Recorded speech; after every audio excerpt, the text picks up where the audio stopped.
Hello students, good morning. आज हम लोग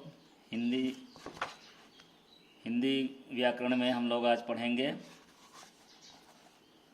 पाठ 3 शब्द संरचना मॉर्फोलॉजी। जैसा कि आपको पिछली क्लास में बताया गया था कि वर्णों के सार्थक मेल से शब्द बनते हैं और इसी तरह से इसकी परिभाषा भी आती है। वर्णों के सार्थक मेल को शब्द कहते हैं। आप यहाँ देख रहे हैं ब जोड़ अ। पिछली कक्षा में मैंने बताया था कि अगर अक्षरों में कोई मात्रा न दिखे तो फिर भी उसमें अ रहता है छुपा हुआ। तो ब जोड़ अ यानी आधा ब जोड़ अ ब और आधा स जोड़ अ स, बस।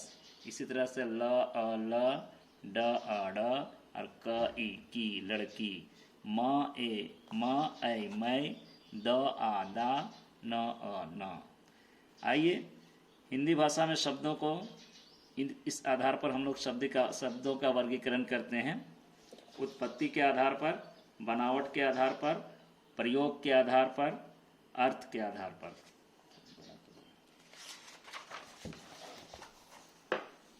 उत्पत्ति के आधार पर शब्द 4 प्रकार के होते हैं। तत्सम शब्द संस्कृत के वे शब्द हैं जो हिंदी में प्रयोग होते हैं, जैसे सर्प, ग्राम, सत्य, सूर्य, जो संस्कृत के ही शब्द हैं, शुद्ध रूप हैं वो। तद्भव उन्हीं संस्कृत शब्दों का बिगड़ा हुआ रूप, कुछ चेंज किया हुआ रूप जब हम लोग हिंदी में यूज करते हैं, प्रयोग करते हैं, तो वो तद्भव कहलाता है। जैसे दधी को हम लोग दधी न बोलकर दही बोल देते हैं, सर्प को सर्प न बोलकर सांप। उसी तरह ग्राम से गांव, सत्य से सच, इस तरह से ये तद्भव शब्द हुआ। देशज शब्द अपने देश में बने हुए शब्द। इन शब्दों का निर्माण अपने देश में आम बोलचाल की भाषा में ये शब्द जैसे खिचड़ी, जूता, पैसा, पगड़ी, ये सभी देशज शब्द हैं।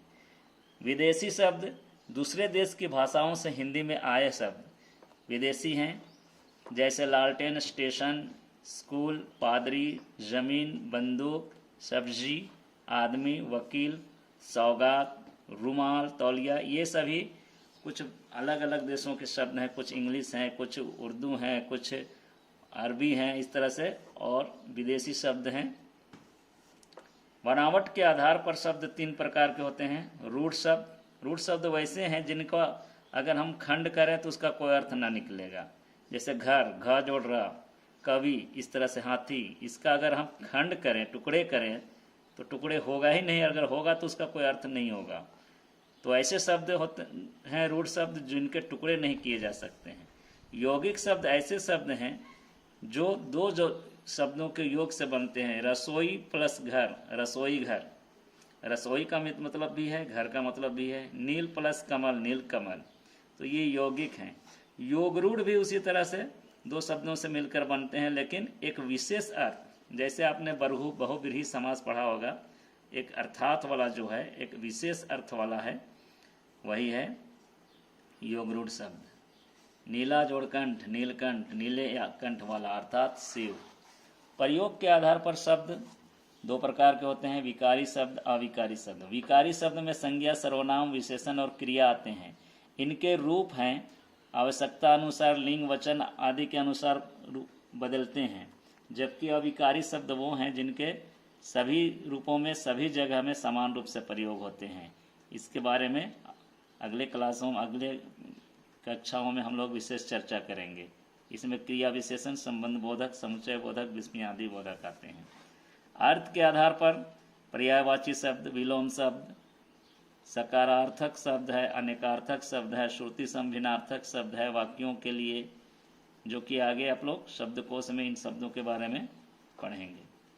एक बार आप इस मुख्य बिंदुओं को याद कर लेंगे कि वर्णों के सार्थक मेल को शब्द कहते हैं हिंदी भाषा में। शब्दों को ये सब जो आपके पुस्तक में दिया हुआ है, आपको इसको पढ़ के याद करेंगे। फिर नीचे कुछ प्रश्न दिए हुए हैं, उस प्रश्नों को हल करने की कोशिश करेंगे आप लोग। यहाँ से देखकर शब्द किसे कहते हैं, तो वर्णों के सार्थक मेल को शब्द कहते हैं। इस तरह से उत्पत्ति के आधार पर शब्द कितने प्रकार के होते हैं, यहाँ पर आप देखिए इसका उत्तर दिया हुआ है। इसे आप नोटबुक में लिखेंगे इस प्रश्न को, और इन सब प्रश्नों को आप बुक में ही, अपने पुस्तक में ही पेंसिल से बाकायदा सुंदर सुंदर हैंडराइटिंग में, सुंदर सुंदर लेख में आप लोग लिखेंगे। इन सारे प्रश्नों को हल करके रखेंगे और मुझसे चेक करवाएंगे। ठीक है, फिर मिलते हैं नेक्स्ट क्लास में। ओके।